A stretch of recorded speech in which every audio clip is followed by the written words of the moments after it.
Hey guys, it's Jim here, and on episode 4 of Would I Rebuy This Guitar, in light of this week and testing out the EC256, I'm going to revisit a different, cheaper Les Paul copy, the Harley Benton. Now, this is no shock to anybody, but the hype on these guitars were very real. I was talking to a buddy of mine who had replaced the pickups on his, and he raved about them, saying, I'd be stupid not to get one to have a Les Paul around. I didn't have one at the time. I had the ESP, the Horizon 3, as my main kind of rock guitar that I was using, and then my Telecaster, my custom shop, and the Jazzmaster on the Strat. And I really thought, you know what, this is such a good deal. If I like it, I'll throw money into it as far as the pickups and stuff like that go. If I don't like it, I'm not going to lose a lot of money. So I gave it a shot. Now, the thing with Harley Benton guitars, it seems like people are either obsessed with them as far as saying how amazing the value is for what you get, or there's other people that will say the hype is totally not justified or warranted because the guitars feel really cheap to them and there's quality control issues. I think I fall somewhere in the middle with my experience.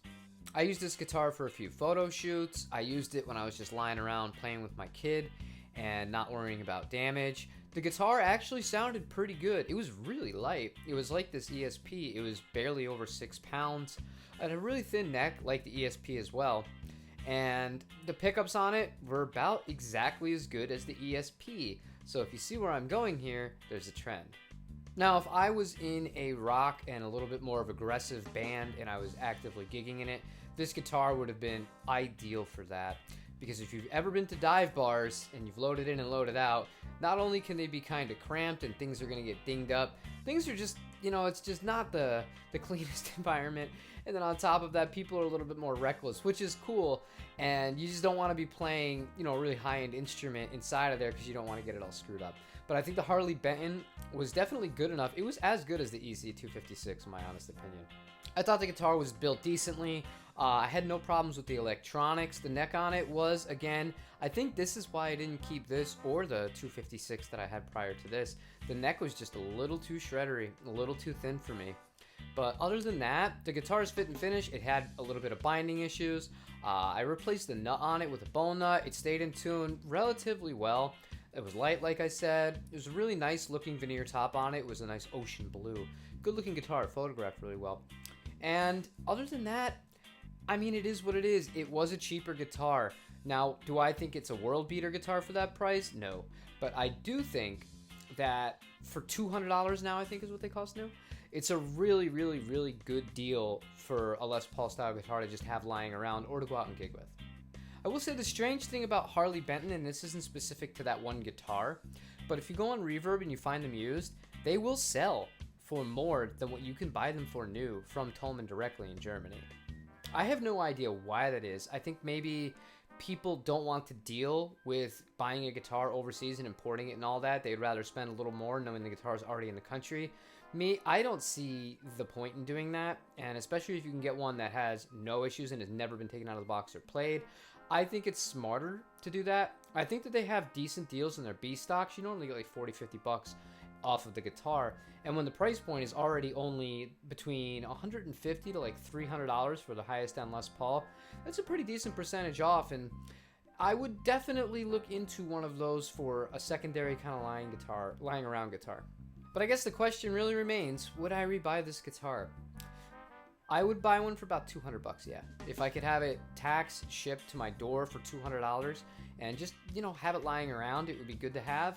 Do I need that guitar? No. Would I ever just go out of my way to do it? No. It was a good guitar, but it's not a great guitar. I think as far as a starter guitar goes, it would be excellent if you were just learning how to play and you wanted something that looked really nice, that played pretty well, that sounded decent out of an amp.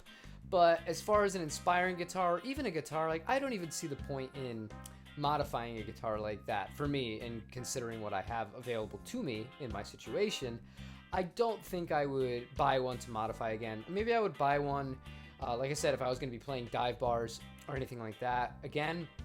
Or, if I wanted to have a guitar I kind of split with my kid and let her play it the majority of the time, and once in a while I would pick it up. Now, I don't have anything bad to say about this guitar. It was good. It wasn't bad. It wasn't great. It was just good. And, you know, at that price, it's worth it. But it wasn't anything that I sit back, because there's some guitars I look back and I say, oh, I really wish I didn't sell that guitar. This one, it was really easy to sell it. I didn't even really debate it when I did sell it. I think I gave somebody a really good deal. I think I sold it for like $125. And I was like, yeah, whatever, just take it. I ran out of space on the wall. And I was like, you know what, I don't have a case for it or anything like that. I'm like, I'll just get rid of it. So it was easy to let go. I don't think I'll buy another Harley Benton style guitar in the future unless I buy a bunch in bulk, because, you know, they do good deals with shipping. If you didn't know that, you can buy a few of them and the shipping rate will be significantly lower. So you can get a few, sell them on Reverb. The extra ones, maybe it pays for itself. Just some advice. There's not much more to say about this one, so I'm gonna leave it at that. If you're liking what I'm doing, please leave me a like. I really do appreciate that. If you could subscribe, it would mean a lot. I'm climbing up on 100 subscribers, which to me is madness that anybody watches this.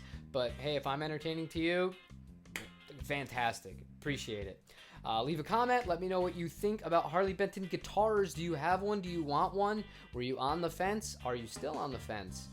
Let me know. And I will see you guys tomorrow with our regularly scheduled content. Take care.